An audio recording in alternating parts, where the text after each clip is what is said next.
आखिर क्या हुआ प्रेमानंद जी महाराज को, जो आधी रात में होना पड़ा अस्पताल में भर्ती। बाबा जी के लाखों भक्तों की सांसें अटकी। अचानक बाबा के भक्त क्यों करने लगे राधा रानी से दुआ, कहने लगे कि बचा लो हमारे भगवान को। बाबा रामदेव से लेकर धीरेन्द्र शास्त्री तक हो गए परेशान। खुद बड़े बड़े मंत्रियों ने घुमा दिया टेलीफोन। कमेंट बॉक्स में आप भी लिख दीजिए राधे राधे, ताकि हमारे महाराज जी को मुश्किल घड़ी में हिम्मत मिल सके। प्रेमानंद जी महाराज के हॉस्पिटल में भर्ती होने के पीछे की कहानी 99% लोगों को पता नहीं होगी। प्रेमानंद जी महाराज ने महज 4 दिन पहले ही मनाया था अपना जन्मदिन। हजारों भक्तों ने जन्मदिन मनाने के लिए किया था प्रेरित। फिर ऐसा क्या हुआ कि जन्मदिन के चंद घंटे के भीतर ही प्रेमानंद जी महाराज को अस्पताल में भर्ती करवाना पड़ा। जी सही सुना आपने, प्रेमानंद जी महाराज की तबीयत खराब हो गई है और उन्हें अस्पताल में एडमिट करवाना पड़ा है, क्योंकि मामला बहुत सीरियस था। प्रेमानंद जी महाराज को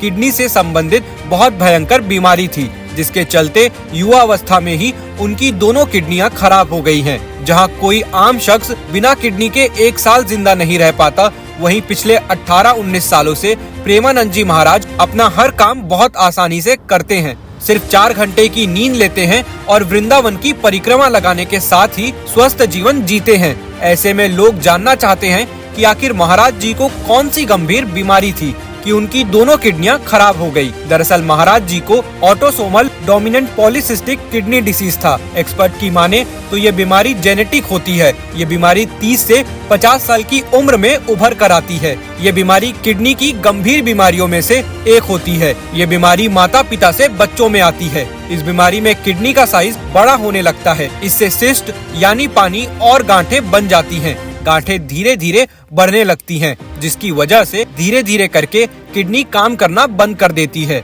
जिसकी वजह से किडनी फेलियर हो जाती है। किडनी पूरी तरह से काम करना बंद कर देती है। ऐसी हालात में किसी भी शख्स को डायलिसिस पर ही रखना पड़ता है। लेकिन अब सवाल था कि कहीं बाबा जी की किडनी फेल तो नहीं हो गई। खबर मिल रही है कि 12 अप्रैल की शाम सीने में दर्द की शिकायत के बाद उनके शिष्यों ने उन्हें फौरन रामकृष्ण मिशन अस्पताल में इलाज के लिए एडमिट करवाया, जहां डॉक्टर्स की टीम ने संत प्रेमानंद जी महाराज की जांच की और शाम करीब 7:10 पर संत प्रेमानंद जी के अनुयायी उन्हें लेकर रामकृष्ण मिशन अस्पताल पहुंचे थे। प्रेमानंद जी महाराज को उनके शिष्य लेकर पहुंचे तो पता चला कि उनका ब्लड प्रेशर भी बहुत बढ़ा हुआ है। हालांकि अस्पताल ने आधी रात को महाराज जी के भक्तों को खुशखबरी भी सुना दी कि उन्हें कुछ नहीं हुआ है और वो सकुशल हैं। जो समस्या थी वो खत्म हो चुकी है। उसके बाद शिष्य और उनके चाहने वालों ने राहत की सांस ली, वरना अस्पताल के बाहर भी लोग इकट्ठा होने लगे थे।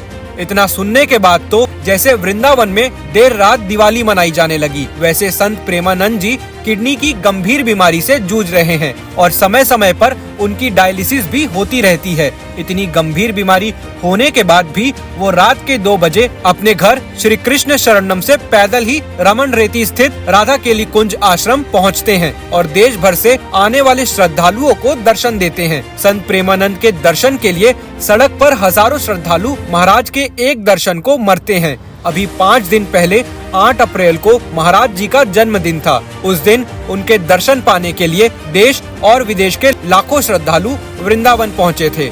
महाराज जी का जन्मदिन मनाने के लिए लाखों की संख्या में भक्त ने पूरे रास्ते को फूल और गुब्बारों से सजाया था। इसके अलावा भक्त ढोल और नगाड़ों के साथ महाराज जी के जन्मदिन पर उनका स्वागत करने के लिए खड़े थे। महाराज जी का जन्मदिन 8 अप्रैल को मनाया जाता है। 8 अप्रैल को ही कानपुर में उनका जन्म हुआ था, लेकिन अब महाराज जी वृंदावन में रहते हैं।